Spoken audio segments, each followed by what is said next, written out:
The night sky glowed an eerie orange along Millstone Road, a lonely stretch of rural highway outside Lexington, Kentucky. It was just past midnight when a passing motorist saw smoke curling from a ditch near the tree line. At first, he thought it was a small brush fire, until he caught the unmistakable outline of a human body. He slammed on the brakes and stumbled out, his flashlight beam cutting through the smoke. What he saw made his breath hitch. A figure, unrecognizable, blackened and twisted, lay half buried in the embers. The acrid stench of burning flesh hung heavy in the air. He staggered back, gagging, before fumbling for his phone to call 911. When firefighters arrived minutes later, the flames were mostly out, but the sight before them was nightmarish. The victim had been bound with duct tape, the remnants of which clung to charred skin. It was clear this wasn't an accident. Someone had dumped the body, doused it in accelerant, and set it alight, an effort to erase every trace of identity. Detective Sarah Mendez, a seasoned investigator with Fayette County Sheriff's Office, arrived just as the coroner's team was zipping the remains into a bag. She crouched near the scorched earth, her flashlight sweeping over melted tire tracks leading back toward the road. "Whoever did this wanted her gone," she murmured. "Completely gone." Back at the lab, forensic specialists began the painstaking process of preserving what was left. Despite the damage, they managed to extract partial dental records and a small fragment of jewelry, a silver ring engraved with the initials C. It wasn't much, but it was enough to give them hope. 2 days later, the results came back. The victim was identified as Abigail Carter, a 29-year-old local bartender known for her warm smile and easy laughter. Her co-workers at the Rusty Nail described her as dependable and kind, though lately she'd seemed nervous, constantly checking her phone, sometimes glancing over her shoulder as if expecting someone to walk in. Abigail had left the bar around 11:30 p.m. 3 nights earlier, telling her colleagues she was meeting someone for a quick drink. She never made it home. When Detective Mendez visited Abigail's small apartment, she found the TV still on, the remote lying where it had been dropped on the couch. Nothing appeared stolen. But a folded note on the counter caught her eye, a number written in blue ink, followed by 2 words, "Call tonight." The number was to a prepaid burner phone. By the end of that day, police pulled surveillance footage from the Rusty Nail. It showed Abigail chatting with a man at the bar, someone unfamiliar to her co-workers. He was tall, wearing a dark jacket and a baseball cap, his face half hidden in shadow. Around midnight, the two left together. She looked relaxed, even smiling. He, on the other hand, never looked directly at the camera. Detective Mendez froze the frame and leaned closer. "That's no random encounter," she said quietly. He was waiting for her. In the following days, the case grew more tangled. Phone records linked the burner number to several late-night calls traced near Abigail's neighborhood. The same number had pinged a cell tower close to the crime scene just hours before the fire was discovered. Then came the breakthrough. Forensic technicians lifted a partial fingerprint from the duct tape used to bind Abigail's wrists. When the print was entered into the national database, it matched a man named Lucas Reed, 34, with a prior record for assault and stalking. Reed's last known address was an hour north, in Frankfort. Detectives wasted no time tracking him down. When they knocked on his door, he didn't seem surprised to see them, just tired. "You hear about the girl?" he asked quietly, his eyes downcast. Detective Mendez exchanged a wary glance with her partner. "Yes," she replied. "We need you to come with us." And as the cold dawn broke over the Kentucky hills, Lucas Reed's past, and the dark chain of events that led to that burning roadside, began to unravel. At first glance, Lucas Reed appeared ordinary, a man who blended easily into crowds, polite enough to seem harmless. But beneath that calm exterior was a life marked by isolation and quiet resentment. Born and raised in a small Kentucky town, Lucas had worked odd construction jobs, moving from one crew to another. His co-workers remembered him as reserved, sometimes volatile when challenged. After a brief marriage that ended badly, he drifted, living out of motels, often switching phones, never staying anywhere long enough to leave roots. When detectives brought him in for questioning, he didn't resist. He sat across from Detective Mendez, hands folded, face blank. "Lucas," she began evenly, "we have you on camera leaving the rusty nail with Abigail Carter. We also have your fingerprints on the duct tape found at the scene. Can you explain that?" For a moment, he said nothing. Then, with a weary sigh, he replied, "Yeah. I knew her. We met a few times. It wasn't supposed to go like this." Mendez watched him carefully. "Go like what?" He looked up, eyes bloodshot. "She called me. We were just talking, that's all. She got scared. Things got out of hand." According to Lucas, he and Abigail had been in contact for about a month. He claimed they met when she served him at the bar, and they exchanged numbers. He said she was lonely, that they understood each other. But his version of events didn't align with the evidence. Investigators soon discovered that the burner phone Lucas used had been activated just 2 days before their first meeting, suggesting premeditation, not chance. Detective Mendez pressed him. "You went to great lengths to hide who you were. Why?"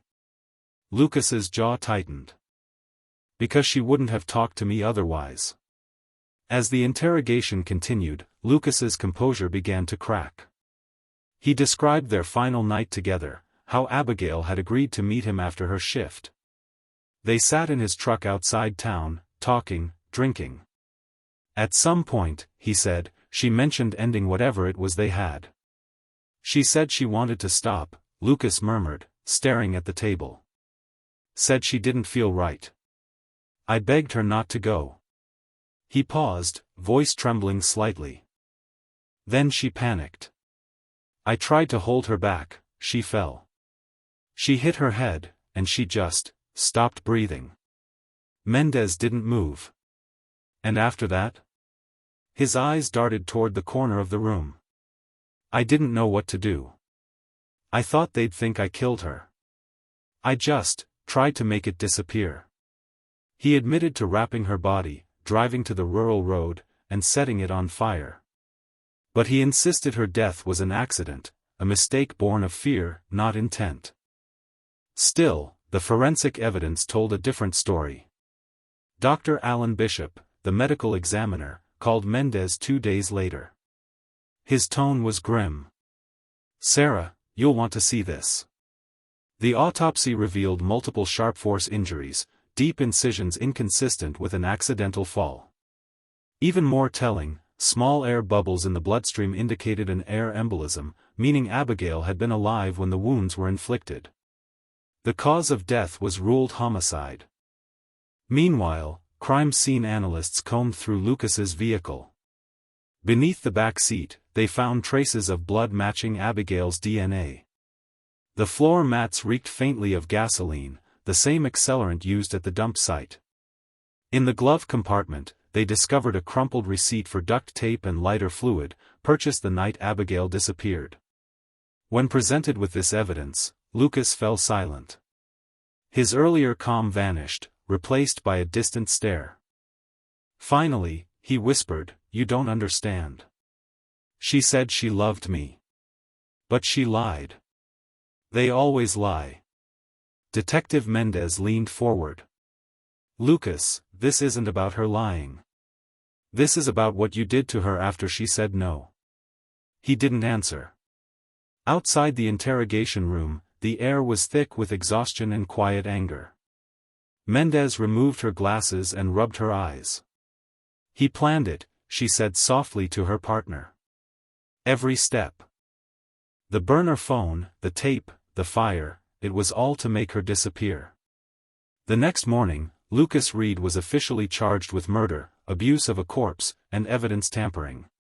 But for Detective Mendez, the case was far from over. She wanted to know why a man like Lucas had targeted Abigail, and whether she'd seen the danger coming before it was too late. And somewhere in her gut, she felt there was still more to uncover, a missing piece in the hours between that bar conversation and the moment the flames rose on Millstone Road. Detective Mendez returned to the Rusty Nail a few days later, the smell of beer and stale smoke clinging to the air as she stepped inside. The bar had become a gathering place for speculation, every patron whispering theories about Abigail's final night. The bartender on duty, a middle-aged man named Eddie Grant, had worked with Abigail for years. He was the last to see her alive. She said she was meeting a friend, Eddie recalled, wiping the counter with a slow hand. Didn't seem scared. Maybe a little distracted, like her mind was somewhere else. Did she ever mention Lucas Reed? Mendez asked. Eddie frowned. Never heard the name. But a couple nights before she disappeared, she got a call. Stepped outside to take it. When she came back, she looked shaken. Said it was just a customer, but I didn't buy it. That call was now confirmed, it came from the burner phone. Back at the station, analysts began reconstructing Abigail's last known movements.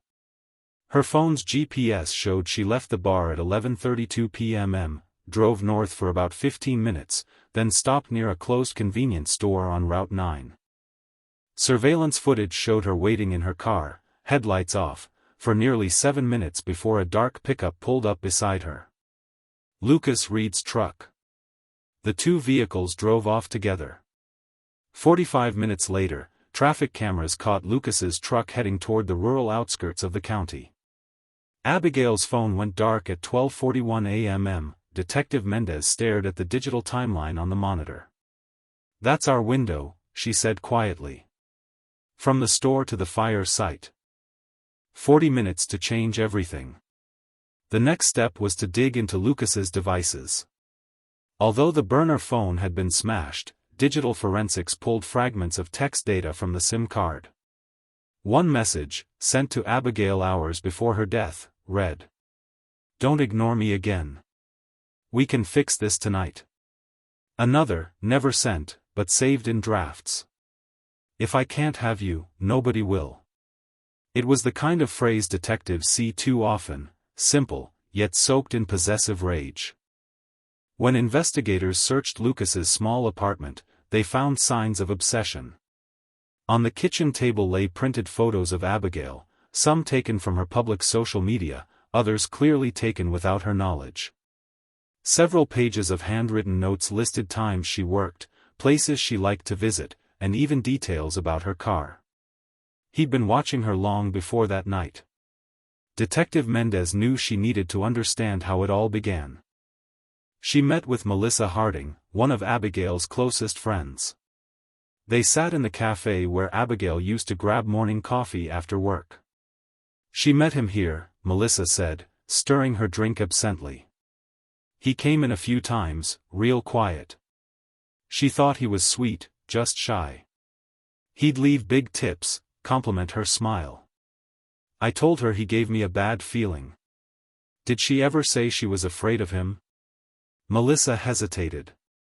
Not afraid, exactly. But lately, she said he was getting weird. Showing up uninvited. Once she found flowers on her porch, no note. I told her to tell the police, but she said he'd stop if she ignored him. Abigail had underestimated the danger. That night, Detective Mendez reviewed the case file at her desk long after the others had gone home. The clock ticked toward midnight as she studied photographs of Abigail, alive, laughing, full of light, beside the grim images from the crime scene. The contrast was unbearable. The forensic reports revealed even more detail. The pattern of the wound suggested Abigail had been attacked from behind, restrained, and then stabbed in rapid succession. The duct tape was applied after the fatal wounds, supporting Lucas's claim that he panicked after the death, but also showing deliberate effort to conceal it. Still, the evidence of premeditation was overwhelming. The burner phone, the supplies, the tracking. He hadn't just lost control, he'd orchestrated every move. Mendez leaned back, exhaustion in her bones. She was just trying to live her life, she murmured. And he turned it into a hunt. Outside the station, the autumn wind rattled through the trees, carrying the faint scent of smoke from distant chimneys. It reminded her of that night on Millstone Road, the firelight flickering over burned grass, the silence after horror. As the case built momentum, the district attorney began preparing for a grand jury indictment. But Mendez couldn't shake one question: if Lucas had gone to such lengths to hide his identity, how had Abigail recognized him enough to leave with him willingly that night? There had to be more to their connection, something deeper, something personal that still hadn't surfaced. The answer, she suspected, lay in the past messages, the deleted photos, and the secrets Lucas Reed had buried long before that night's fire. And uncovering them would reveal just how far his obsession truly went. Detective Mendez had seen her share of violent crimes, but few cases lingered like this one. The brutality was chilling enough, yet what unsettled her most was the method, the deliberate erasure. Lucas Reed hadn't just wanted Abigail dead, he wanted her existence wiped clean. Digital forensics began peeling back the layers of his secret life. What emerged painted a picture of obsession that had festered for months, maybe years. Lucas had used multiple social media accounts under aliases: Jake_M, Blue Hollow 87, River Ghost. Through them, he'd followed dozens of women in nearby towns, often commenting on their photos, sometimes messaging them in ways that began innocently but grew darker over time. Abigail was one of many. But she was the one who answered. Investigators traced his first contact with her back to late April. At the time, he'd posed as a local musician, sending casual messages about a community event near her bar. The conversation drifted from music to personal talk, late-night texts about loneliness, trust, and heartbreak. Abigail, who had recently left a difficult relationship, responded out of empathy, not attraction. But to Lucas, that small kindness became an opening. Soon, he began showing up at the Rusty Nail more often. Abigail didn't notice at first, but her coworkers did. He'd sit at the end of the bar, rarely drinking, just watching. On one occasion, Eddie, the bartender, joked, "That guy's got it bad for you." She laughed it off, but in hindsight, that laugh might have cost her life. Detective Mendez stared at the printed message log spread across her desk. "He built a fantasy," she murmured. And when she tried to end it, he punished her for shattering it. The search of Lucas's storage unit provided even more insight into his mind. Inside were old electronics, laptops, phones, and several hard drives. One drive contained folders labeled by women's names. Under C, investigators found hidden camera photos, screenshots of Abigail's social media, and notes about her schedule. Leaves work around 11 p.m., drives east on Route 9. Sometimes alone. He'd been documenting her every move for weeks before her death. The psychological profile assembled by the FBI's behavioral consultant described Lucas as a fixated offender, socially withdrawn, with a history of control issues and resentment toward women who rejected him. His pattern was consistent: find vulnerability, insert himself as a confidant, then manipulate the connection until it soured into obsession. Mendez sat through the briefing silently, her pen tapping the table. So when she decided to cut contact, the profiler nodded. He perceived it as betrayal, and betrayal required retribution. Meanwhile, prosecutors gathered everything they needed for trial: the fingerprints, the burner phone evidence, the blood in his truck, the receipts, and now, the digital stalking records. The story was clear: a premeditated killing disguised as panic. But in interviews, Lucas's tone remained eerily calm. He spoke in long, measured sentences, never raising his voice. He described Abigail as beautiful but careless, and himself as a man who just wanted to be seen. When Detective Mendez confronted him with the autopsy results, his only response was, "The truth doesn't matter anymore. People will believe what they want." It was the first time she saw something behind his eyes: not guilt, not fear, but a hollow satisfaction. Late that night, Mendez reviewed the recording of his statement again, searching for inconsistencies. Halfway through, a single line caught her attention. She said she was meeting someone else that night. Someone from work. That's why she wanted me gone. There it was, a new thread. Abigail might not have planned to meet Lucas that evening at all. He may have followed her, cornered her, and forced her into his truck. If that was true, his accident story collapsed completely. The next morning, detectives revisited the bar staff. Eddie confirmed that Abigail had mentioned meeting a regular after her shift, someone who sometimes played pool on weekends. His name was Mark Delaney, a local mechanic who'd flirted harmlessly with her for months. Mark told investigators he had indeed texted Abigail that night, suggesting coffee after work, but she never replied. Those unanswered messages timestamped at 11:29 p.m., just 1 minute before she left the bar. Lucas had reached her first.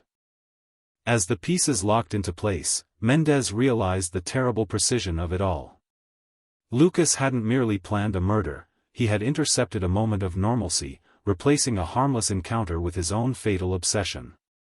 That night, sitting in her car outside the station, Mendez stared into the darkness beyond the windshield.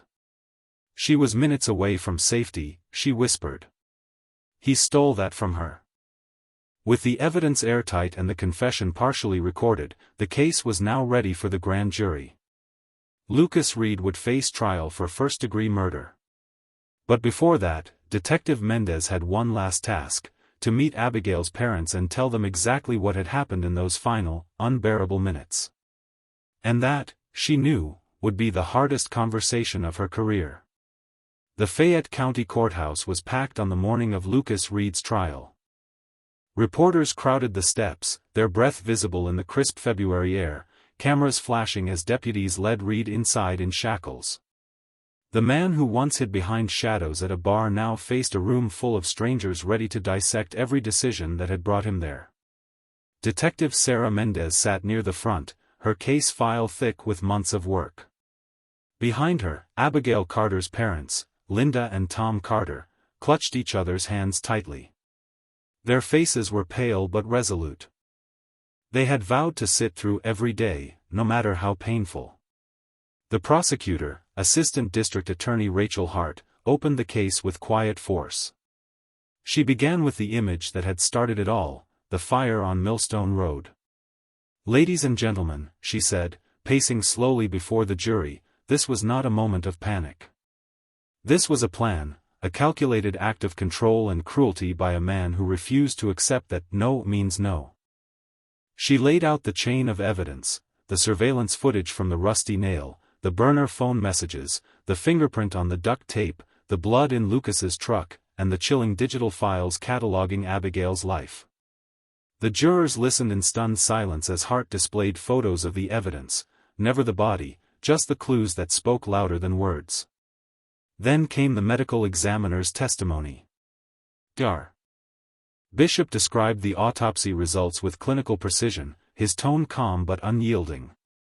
"The injuries were not consistent with a fall," he stated firmly. "They indicate deliberate, repeated sharp force trauma.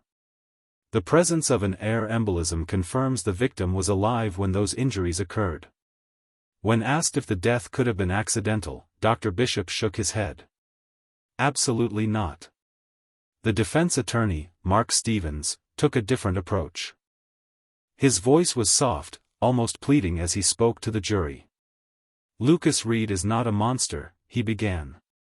"He's a deeply troubled man who made a terrible mistake. He never planned to hurt Abigail Carter, he panicked when a tragic accident spiraled out of control. He argued that Reed's confession, that Abigail fell and struck her head, had been misinterpreted. He portrayed Lucas as emotionally unstable, a man spiraling from loneliness and depression. He loved her, Stevens insisted, and when she rejected him, he lost control of his emotions, not his humanity. But the prosecution's evidence left little room for doubt. One of the most powerful moments came when Melissa Harding, Abigail's best friend, took the stand. Her voice trembled as she recalled the weeks before the murder. "She told me she was scared," Melissa said softly. She said a man she'd been seeing wouldn't leave her alone. I told her to go to the police, but she thought it would just make things worse. Then she looked directly at the defense table, her eyes filling with tears. She trusted him once. And that's what killed her. Throughout the testimony, Lucas Reed sat motionless, eyes down, expression unreadable. But on the third day of trial, something cracked. During cross-examination, when the prosecutor read aloud his unsent draft message, "If I can't have you, nobody will," Lucas's jaw tightened. His voice rose suddenly, echoing through the courtroom. "She said she was using me. You think she cared? She laughed at me." The outburst was brief, but it sent a visible chill through the room. The judge called for order as deputies moved closer. Mendez watched quietly from her seat, her suspicions confirmed. Beneath his calm, Lucas's rage was still alive and burning. When it came time for Detective Mendez to testify, she spoke clearly, methodically. She walked the jury through the investigation, the timeline, the evidence, the motive. But it was her final statement that struck hardest. "This wasn't an accident," she said. "This was about power." He wanted to control her even after she said no. When she tried to walk away, he made sure she couldn't. In closing arguments, Ada Hart spoke softly but with conviction. Abigail Carter was a daughter, a friend, and a human being who deserved to live a full life. Lucas Reed stole that because he believed his feelings mattered more than her freedom. That's not love, that's domination. And it ends here. The jury deliberated for nearly 8 hours. When they returned, the courtroom was silent enough to hear the shuffling of papers. The foreman rose and read the verdict, guilty of first-degree murder. A sob escaped from Abigail's mother. Mendez felt a lump in her throat as the judge pronounced the sentence, life imprisonment without the possibility of parole. For the first time, Lucas looked up. His eyes swept the room, resting briefly on Abigail's parents. There was no apology, no regret, only emptiness. As deputies led him away, the courtroom exhaled in relief, though no one felt victory, only the hollow quiet that follows justice served too late. Outside, as the cold wind carried the last of the winter leaves down Main Street, Detective Mendez stood with the Carters. Linda pressed a trembling hand over her heart. "At least she can rest now," she whispered. Mendez nodded, her voice low. "And he'll never hurt anyone again." But as she walked toward her car, she couldn't shake the image of that roadside fire, the place where the truth had first revealed itself through smoke and silence. Justice had been served, but peace, that would take much longer. Months passed, and yet the shadow of the Millstone Road murder lingered over Lexington like a bruise that refused to fade. The trial had ended, the sentence delivered, and still, the questions, why, how, what if, echoed through the lives left behind. Abigail Carter's family buried her on a cool spring morning. The church was small, sunlight filtering through stained glass that painted her mother's tear-streaked face in color. Friends filled the pews, clutching white flowers, their heads bowed in quiet disbelief. Her father, Tom, hadn't spoken much since the verdict. He just stood near the front, staring at the photo of his daughter, smiling, alive, forever 29. After the service, Detective Sarah Mendez stood with the Carters outside. She'd attended many funerals in her career, but this one weighed heavier than most. Linda Carter reached for her hand. "You gave her back to us," she whispered. "You gave her her name again." Those words stayed with Mendez for weeks. Because that was what the case had truly been about, not just solving a crime, but restoring a stolen identity. Abigail had been found burned, erased, made to disappear. Through relentless work and quiet persistence, they had pulled her back from anonymity, forcing the world to remember her. In the months that followed, the investigation files were archived, the evidence sealed, and the headlines faded. The public's attention drifted to new stories. But for those who had lived it, the detectives, the prosecutors, the friends who still avoided the bar where Abigail once worked, the memory remained carved into the rhythm of daily life. Detective Mendez returned to work as usual, but her colleagues noticed she was quieter now. Some nights, long after everyone else had gone home, she would sit at her desk reviewing old cases, the dim glow of her computer the only light in the office. She told herself it was habit, but in truth, she was haunted by the thought of all the names still waiting for justice, all the voices that might never be found beneath the smoke. One evening, she drove out to Millstone Road. The air was soft with the first signs of summer, fireflies blinking among the tall grass. The scorched patch where Abigail's body had been discovered was now overgrown, nature reclaiming what human cruelty had tried to destroy. Mendez stood there for a long time, listening to the hum of crickets and the whisper of wind through the trees. In the distance, she could hear the faint roar of passing cars, ordinary life moving on. She closed her eyes and pictured Abigail laughing behind the bar, pouring drinks, telling stories. For the first time in months, Mendez allowed herself a small, weary smile. Back in town, the Rusty Nail had changed its name. The new owners remodeled, painted the walls a pale blue, replaced the dark wooden sign. But regulars said that sometimes, late at night when the music faded and the lights dimmed, the place still carried a trace of her, that kind, steady presence behind the counter. Lucas Reed, now inmate number 46129, was transferred to a maximum security facility 200 miles away. Reports from the prison described him as silent and compliant. He kept to himself, spending most of his time in the library or staring out the narrow window of his cell. There were no visitors, no letters. Whatever fantasy he'd built around Abigail had dissolved in the face of endless concrete and time. For the Carters, healing came slowly. Linda began volunteering with a victim advocacy group, speaking to families who had lost loved ones to violence. Tom started restoring old cars in the garage, saying it helped him think about something that could be rebuilt, even when people couldn't. And every year, on the anniversary of Abigail's death, they gathered near the quiet bend of Millstone Road.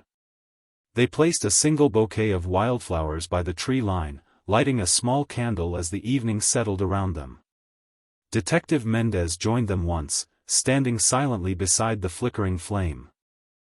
The scent of grass mixed with the faint trace of smoke in the wind, and for a moment, the world felt still. People always talk about closure, Linda said softly. But it's not about closing anything.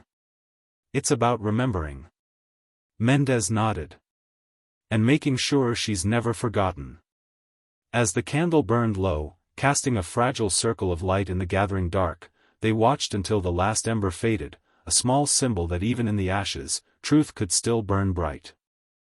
And somewhere beyond that quiet road, beneath the Kentucky stars, Abigail Carter's story continued to live, a warning, a remembrance, and a testament to the power of truth to rise, no matter how hard someone tries to silence it.